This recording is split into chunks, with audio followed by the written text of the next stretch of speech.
Thank you, Arctic Acoustic. I love the music. Welcome back to Hanging with History. This is Season 1, That Miracle That Happened, That One Time. And this is Episode 3, Pagans Convert to Judaism. Jews Convert to Christianity. This is re-recorded in 2022. I changed the title from The Farmers, but I've kept the quirky format, partly from love, partly nostalgia. I don't do episodes like this anymore. Also, I began the season with a meta-learning in mind that would fail if I changed the episode too much. It's about showing all attitudes to history, and the one in episode 3 is never repeated. Now, why would I ever distract from my very valuable focus on the miracle? I didn't think it through as well as I should. Anyway, on with the show. You can contact me about anything at hangingwithhistorypodcast@gmail.com. We are flying through historical epics here, so I hope you will forgive my speed. By the next episode, we'll be all the way into Viking times. So much prehistory is speculative, based on interpretation that, though interesting, sometimes it looks to me like a projection of current thinking and desires on a past that doesn't deserve it. I'll admit I'm probably being unfair to current anthropology to ignore almost all of it. However, there are great anthropologists that I follow regularly. Greg Cochran and Joe Henrich, for example. Peter Brown provides much of the history of early Christianity here in this episode. But I found Emmanuel Todd's Lineages of Modernity a useful tool for rushing forward in time via anthropology because he explicitly shares my attitude towards the miracle, that it was a eucatastrophe.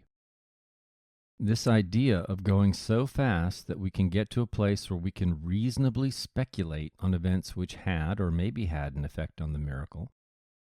And Todd is brilliant in his own terms. He lasers in on England, the source of the miracle, and then, using 5 anthropological variables, calculates scalars for many of the world's cultures to compare them with England. It's a brilliant move that makes England, Denmark, the Netherlands, parts of Norway anthropologically identical, the Paris Basin and Flanders, and a few other areas extremely close to England.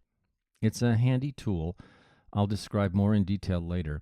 I use it as a supporting idea rather than a central notion, however. I hope you have your wings strapped on. We're going to go fast. The first permanent cities got started around 14,000 years ago, or 12,000 BC, give or take the present state of archaeology. Agriculture seems to be behind the start of this, and the ending of the last ice age, a warming world, innovations in constructing dwellings for permanent as opposed to seasonal use. Animal husbandry is also getting along there, maybe before that. Everything we know is limited by the survival of fossils and artifacts. Many artifacts, for example, made of wood or bone or fibers were just unlikely to survive to the present day. And then there is the art of interpretation.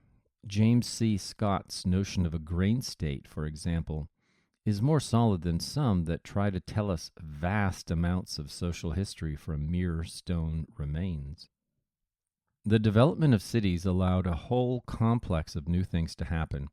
You could have more people, for one, which means you get more of the greatest natural resource of all, human minds. Human minds. Some practical new technologies begin to appear, better ceramics, metals start to replace stone tools, irrigation, astronomy, textiles, and literacy. Literacy apparently driven by a need for record keeping. So thank you, all you accountants listening. But again, we don't really know. For example, many thousands of years before the oldest known writing systems, cuneiform and hieroglyphs, we find symbols carved in tortoise shells found in China that look a hell of a lot like a writing system. So we still have a lot to learn. Anyway, you see a growing set of technological tools with ways to transmit knowledge through the generations, sometimes through religions or family specialization. Life is making more sense, and you might say that humankind discovered the future. There are other innovations, some of which you might argue about how good they are: monarchy, god kings, priesthoods, monumental architecture, evolved family structures which depressed the status of women, walled cities, malnutrition, epidemics like plagues, lots of new diseases, deforestation, other environmental degradation like irrigation that increases soil salinity, large-scale warfare and conquests, empires, ruling classes, racialism or ideas adjacent to it, and slavery. Surviving skeletons become smaller as many people seem to survive on grain-only diets for quite a while. Hard Malthusian limits kick in from time to time with epidemics or bad weather that result in mass starvation or other forms of mass deaths, becoming the main cause of future, albeit temporary, improvements in living standards. Harald, are you kidding us? Slavery and those things are horrible. How can anyone argue women being degraded is a good thing? Slavery, that's just terrible. That was Shield Maiden 45. She's one of my Norwegian cousins, a great beauty, and an entrepreneur. Well, I think that is kind of the point. Paradox and contradiction.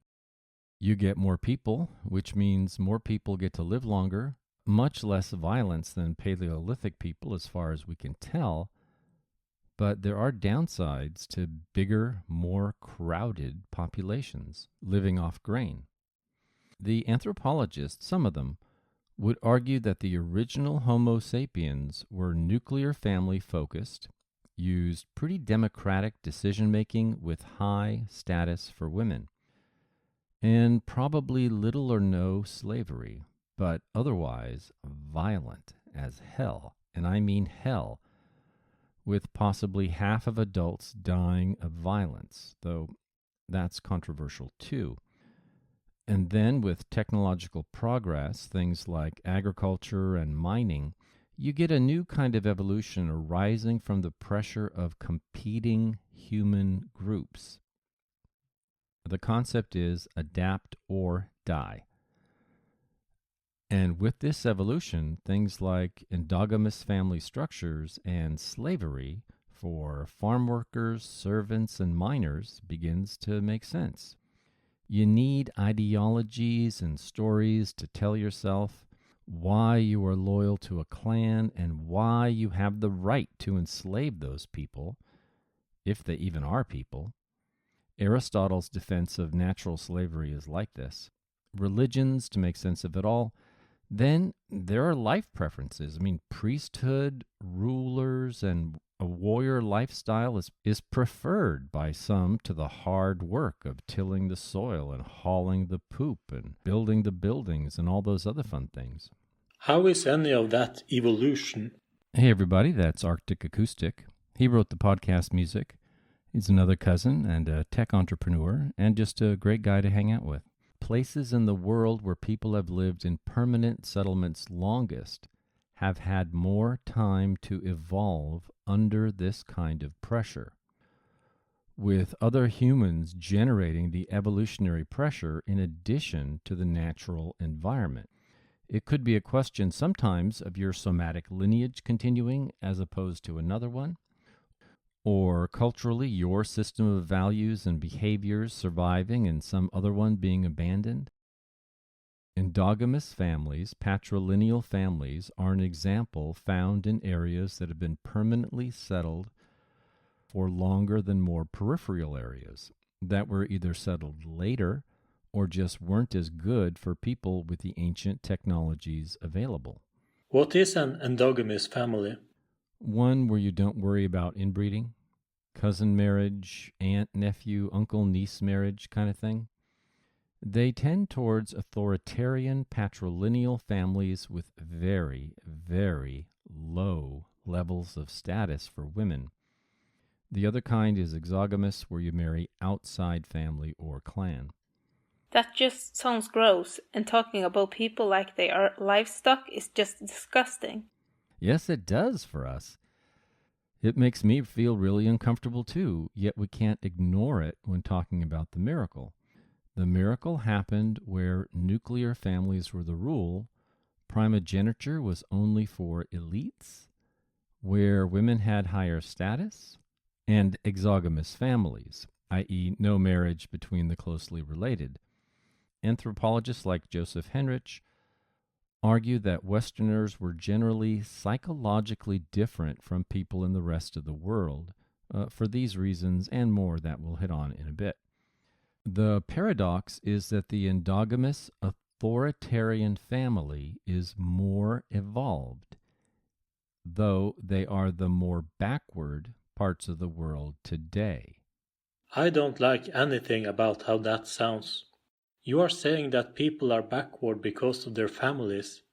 That sounds like saying people are inferior. They are more highly evolved and culturally evolved more than somatically evolved. Also, evolved as a word is used in a morally neutral way right here. We often use evolved to mean something positive, but I just mean adapted to a particular environment over a long period of time. In this case, an environment dominated by agricultural society for thousands of years. I shouldn't have to say it, but I don't mean anyone's inferior as a person, or that today in the 21st century there's anything bad about different families. I find this whole line pretty gross too. The great anthropologists have brought forward these ideas, and they aren't racist or anything like that. They just observe that places where authoritarian, patrilineal, endogamous, communitarian family structures are dominant didn't have the miracle, and they didn't become early adopters of industrialization. Though many places in East Asia eventually did adopt to Western patterns, and because they did notice Western family structures, believed that they were key to social and economic improvement, and did adopt them. For example, the Japanese with the Meiji Restoration, and we see China adopting them in 1950 and then starting to catch up. So it isn't like some permanent disability or anything. But why would cousin marriage hold back a society? The answer seems to be about broader social networks, tolerance for people outside your immediate group, flexibility, being willing to adapt to extreme change without that being driven in a top-down way. Being more tolerant seems to come with higher status for women.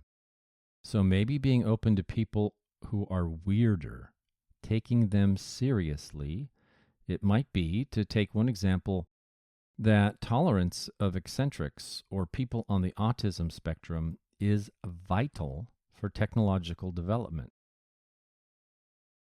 You'll see this as a necessary cause for some of the theories of the miracle that we'll develop in later episodes. Also, some think cousin marriage creates disadvantageous genetic load, which limits improvement. What's genetic load? The bad effect of mutations. In this case, the number of serious mental birth defects is about double or triple where you have cousin marriage, but that's from a low level, like 2 to 3% instead of 1%. And there are probably some powerfully good things that come from caring for people who need you.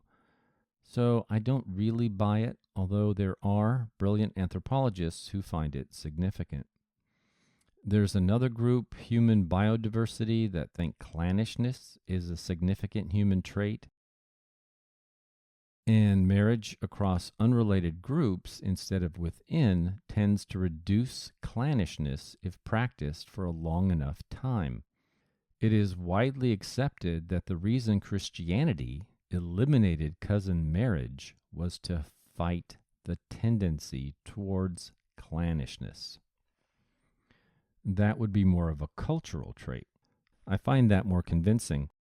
Clans can be disadvantageous for economic development and the ability to save and invest and plan for the future, which was an absolute key to the miracle. Also, people in clannish societies behave far more awfully to each other. You are saying we don't have cousin marriage in Europe and America because of Christianity? Don't forget Australia and other parts of the world. We love lots of Aussies here on Hanging with History. Yeah, supposedly Christianity did that, but if you believe it was a big effect, then you also have to believe it was a slow one. In addition to being slow, it's not purely a matter of religious belief. In Western Europe, Christianity came with the medieval manorial system, and where that's been around longest, which is Western Europe, those are the parts of the world with the strongest nuclear family system, because in that society it was necessary to follow church teachings on cousin marriage if you wanted to stay respectable and get ahead in life. Whereas Eastern Europe had the Orthodox Church, which was also anti-cousin marriage, but they kept the village communal ownership system. It wasn't as important to follow church social teachings, so the practice of cousin marriage lasted longer. And if you believe the anthropologists, that's a core reason why Eastern Europe is culturally different from Western Europe. In England, the church only started preaching the Christian package of monogamy, female consent to marriage, fidelity, and banning cousin marriage in the 600s in Kent first. The package preached by earlier Celtic Christianity were less certain about the content and its penetration of Anglo-Saxon tribal society. Wait, before you go on, are we talking about an incest taboo? I don't think so. There's a thing called the Westermarck effect, discovered in the 1890s, so it's an idea that survived many challenges, that shows a universal incest taboo even in the most primitive, recently contacted tribes. Therefore, it can't just be cultural, it's an unconscious behavior inherited from natural selection. Emmanuel Todd will say that Freud and the others who treated the incest taboo as cultural were intellectual regressions, and that later events like the sexual revolution and the fall of most other taboos give strong support to the Westermarck effect. Therefore, the incest taboo is an original Homo sapiens thing that doesn't need a theory of cultural evolution to explain. Anyway, Christianity, which is definitely not an original Homo sapiens thing, from very early on encouraged exogamous nuclear families. You have old Christian communities like Kerala in India or the Amharas in Ethiopia sticking with exogamous families even when the societies around them evolved or changed, to use a less loaded word, changed into a different direction. You can go way back to Augustine of Hippo, the city on the hill guy, arguing that banning cousin marriage is key for the right kind of social bonds, and Ambrose of Milan even earlier arguing something similar. There are documents from early Christian councils banning cousin marriage. You have the Code of Justinian specifying equality of inheritance for men and women in a way that implies bilateral kinship, so that maternal sides are just as important as the paternal side. It got more and more strongly against cousin marriage until the Council of Rome, way back in 721, banned marriage to the seventh degree. Eventually, that was found to be pretty impractical, and the Fourth Lateran Council in 1217 reduced that to just banning first cousins. I mean, there are indications that this could have come from an earlier Roman notion. Ambrose of Milan refers to some Roman imperial legislation which we don't otherwise have copies of. So this might not be Christian only. It could come originally from deeper layers of society. We don't know, but we do know Christianity fought cousin marriage actively and successfully, and it never evolved in Christian lands. Anyway, the church made monogamy a key point of doctrine and even forced the German tribes and Ashkenazi Jews to give up the mild forms of polygamy permitted in the Bible. And this held until the Mormons came along, and now you have people being poly, and we even read that some people report experiencing social pressure to be poly in places like the Bay Area. And you had Christian feminism possibly deriving from two sources: conversion and money. For conversion, there's a lot of literature about women leading their families into the church in a way that was well documented as early as 200 AD. And then there was money. How is money involved? The early Christians encouraged widows to remain chaste and stay unmarried. But in ancient times, you could be a widow very young. Exactly. Until the miracle had time to do its work, young widows would be pretty common, and a few of them would be rich, of course. Now, early Christianity existed in the context of a Greco-Roman world where Roman law prevailed. And Roman law saw wealth as something possessed by families, not individuals. And widows might control that wealth in their lifetimes, but they couldn't give away their wealth, land being the most significant probably, because they didn't own it. Their families owned it. But the Romans, mercifully, allowed for one exception. One crucial exception for the early spread of Christianity: widows could donate to temples. Ah, Yes, if women tend to lead in moving to Christianity, and there were lots of young widows, the message was, remain chaste, widow. And by the way, give your wealth to the church, widow. And there you go. The church begins to acquire wealth, and wealth gives the church staying power in a hostile world. You luck into an emperor like Constantine, and you are off to the races. so it's all money. No, it's all women and ideas.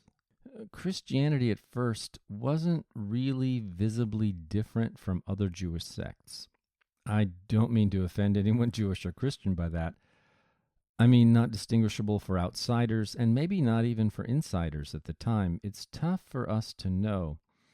Even things we think of as Christian innovations, like the immortality of the soul, weren't really enough to distinguish it. Other Jewish sects, like the Essenes and Pharisees, seem to have believed in the immortality of the soul for the godly or elect, so that immortality of the soul was an optional stance within Judaism. Christianity's success depended on first Judaism succeeding, and Judaism after the diaspora grew very strongly in the Greco-Roman world through conversion. And conversion was led by women for family reasons. There were two big ideas that were huge drivers for this process. One big idea, this might be a surprise, but Jews forbid the killing of children. Were people killing children in Roman times? Yes, pagans allowed for the killing of children if the families wanted to do it. Again, hard to know, but that might mean the paterfamilias decided this. You can see mothers wanting this to end. The second idea, Jewish men were supposed to be faithful to their wife. For the rest of the ancient world, now that wasn't an idea. They didn't worry about that, but on the other hand, they did require women to be faithful to their husbands. So that would be appealing for a better life, and the unfairness of it would be pretty much an in-your-face fact to women. Obviously, it had to be appealing to men too, and men had a special role in Judaism. but women were understood to lead the way in for their families in these conversion situations. Peter Brown is a great source for this process if you want to know more. So you have a growing religion with great qualities like not killing children and strong families. And one of its flavors, Christianity could be seen as a flavor or variety, one of several on option, of Judaism in its early days, had some advantages, like no circumcision. That might appeal strongly to male converts. I mean, the idea of letting someone cut off part of your manhood as a full adult gives me the willies. Doesn't seem like a big deal to me. No comment. Also, no dietary restrictions. That would increase the appeal. What's this? No bacon-wrapped shrimp? What happened to my ham sandwich? Where'd it go? Immortality of the soul. Oh, that sounds pretty good. Room for diverse lifestyles. That might help a family move over. You could be celibate, delay marriage, as you do see among upper-class Romans who are Christians. That could be appealing too.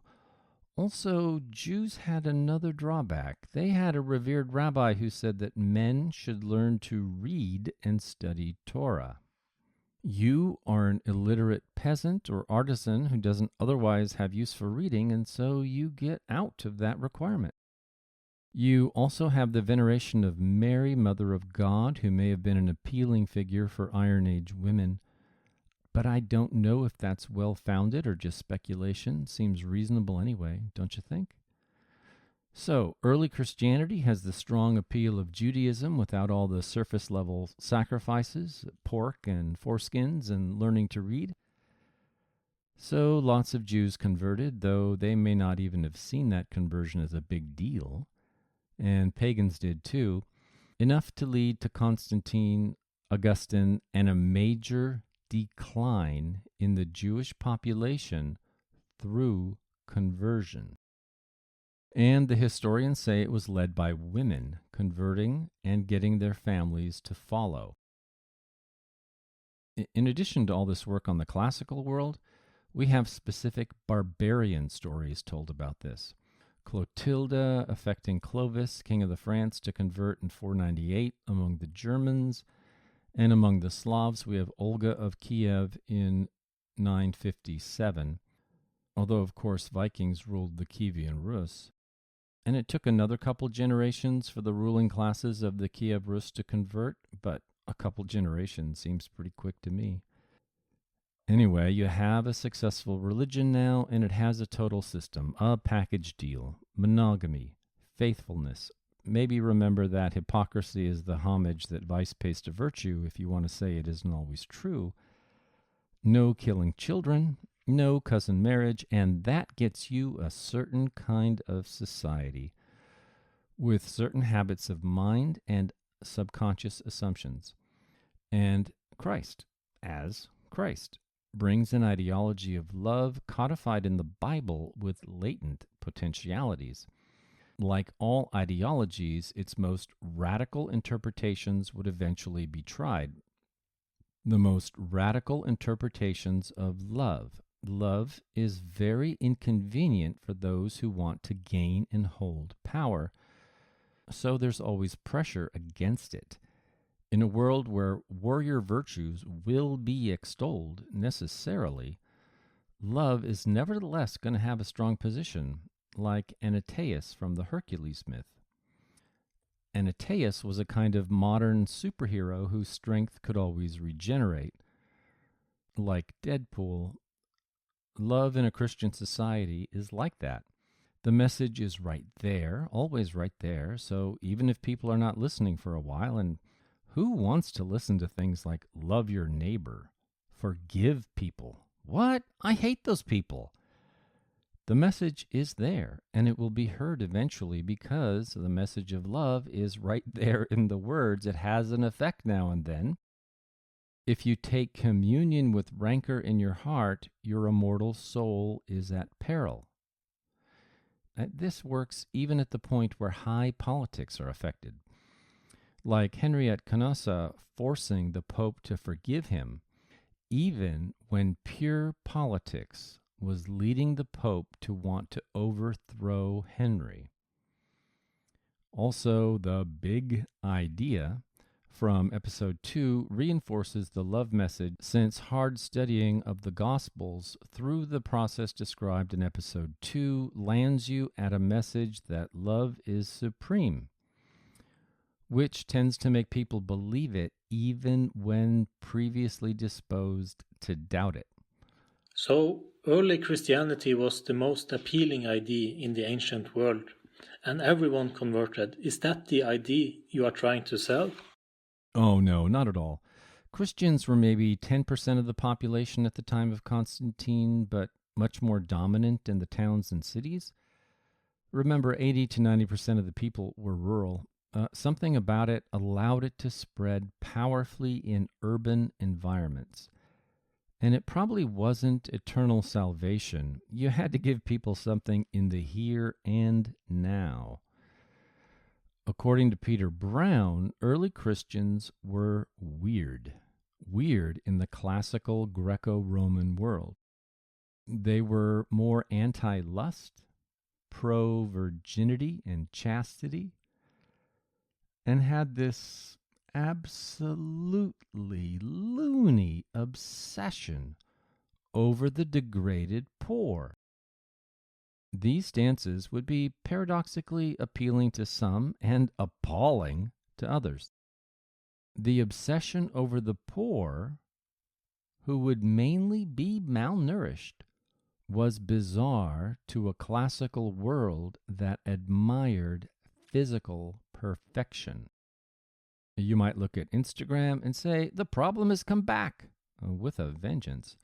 But early Christians were focused on helping the poor to a degree that seemed super weird to upper-class Romans. On the other hand, you could see how that appeals to some people, and then there are lots of poor. Lots and lots. Lots and lots. The weird sexual ideas, all the ministering to the poor, set Christians apart. And this being set apart, being thought weird and different, paradoxically increases group solidarity. Today, this is known as costly signaling. And they practice costly signaling even without having a term for it. It binds people together and they feel like part of a community. They can trust each other more, have stronger group or tribal identity, if you prefer that term. And this is vital for social monkeys, because when you boil it all down, what are we most afraid of? You are back to monkeys again. Monkeys are the only things worth loving. What are monkeys most afraid of? Dodreugen. Spiders. Loneliness is what monkeys are most afraid of. This podcast was supposed to be about farmers. Nothing is ever just what it seems to be about. Next week, we'll look at Pelagianism and Vikings. Vikings may not have realized it, but they were Pelagians too. Next, we have a couple minutes of conversations with Cami.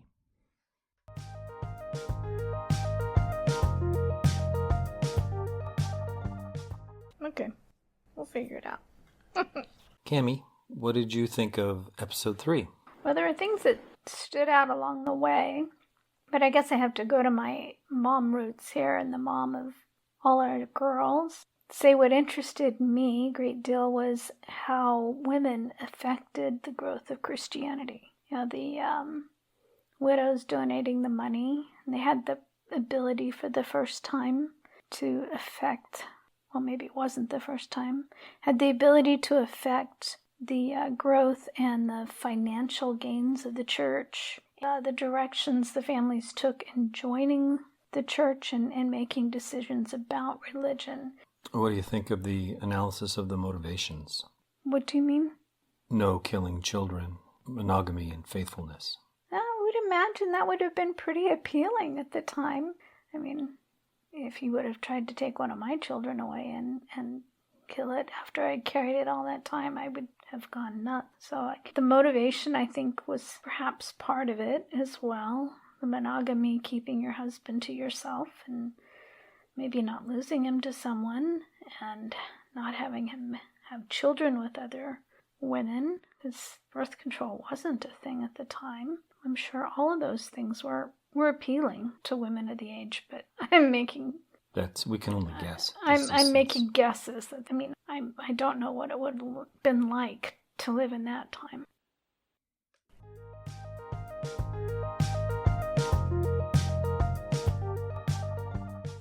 Please click subscribe or follow on your podcast app. If you like the podcast, please tell a friend about it. If you don't, please tell an enemy. Thank you for listening. If you'd like to discuss anything covered in the episode, please feel free to email me at hangingwithhistorypodcast@gmail.com.